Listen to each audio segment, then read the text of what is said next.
వ్యవసాయానికి సాగునీరు అందించడం అన్నది అతి కీలకమైన విషయమని ఏలేరు జలాశయానికి జరిగిన నీటి సంఘం ఎన్నికల్లో ఏలేరు ఆయకట్టు రైతాంగమంతా కూటమి ప్రభుత్వం తరపున పోటీ చేసిన అభ్యర్థులను ఏకగ్రీవంగా ఎన్నుకోవడం పట్ల తనకు చాలా ఆనందాన్ని ఇచ్చిందని జగ్గంపేట నియోజకవర్గ సీనియర్ శాసనసభ్యులు జ్యోతుల నెహ్రూ వివరించారు. కాకినాడ జిల్లా ఏలేరు డిస్ట్రిబ్యూటరీ కమిటీ చైర్మన్లుగా కిర్లంపూడి మండలానికి చెందిన బసవ వీరబాబు, నీలం శ్రీనులను నీటి సంఘం అధ్యక్షులు ఏకగ్రీవంగా ఎన్నుకోవడంతో తనను కలిసేందుకు జగ్గంపేట మండలం ఇర్రిపాక గ్రామానికి చేరుకున్న వారందరినీ అక్కున చేర్చుకున్న ఎమ్మెల్యే జ్యోతుల నెహ్రూ వారందరికీ పూలమాలలు వేసి పేరు పేరున శుభాకాంక్షలు తెలిపారు.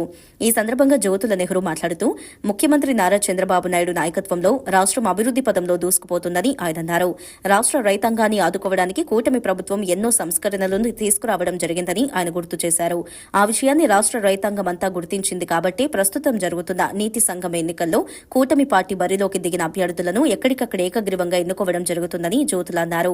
అలాగే రానున్న కాలంలో ఏలేరు కాలువలను పూర్తి స్థాయిలో ఆధునీకరించి రైతాంగానికి అందుబాటులో తెస్తామని జ్యోతుల అన్నారు.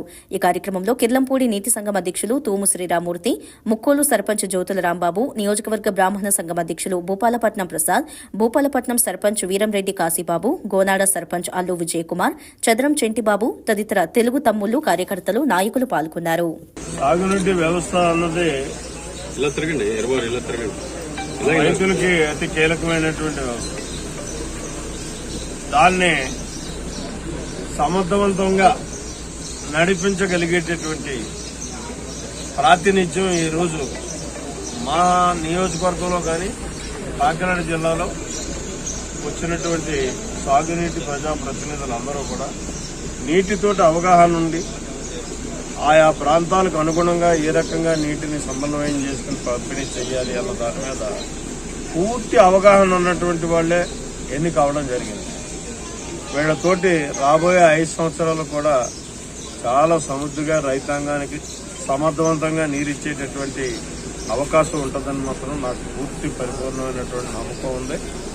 ఎందుకంటే రైతాంగ బిడ్డలే 100% ఇవాళ ఎలక్ట్ అయినటువంటి పరిస్థితి.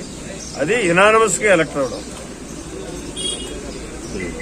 పురుషోత్పట్నం దగ్గర మొదలుకొని తునిదాకా ఉన్నటువంటి అన్ని ప్రాంతాలకి సంబంధించినటువంటి అన్ని సంఘాలని కూడా యునానిమస్ గా ఎలక్ట్ అవడం, ఎక్కడా ఏ రకమైనటువంటి బేసిజాలు లేకుండా ఈ వ్యవస్థను పరిరక్షించాలనేటటువంటి తపంతోటే ఈనాడు రైతాంగం అంతా కలిసి వచ్చారు. వాళ్ళందరికీ కూడా ఈ సందర్భంగా మనస్ఫూర్తిగా నేను అభినందనలు, కృతజ్ఞతలు తెలియజేస్తాను.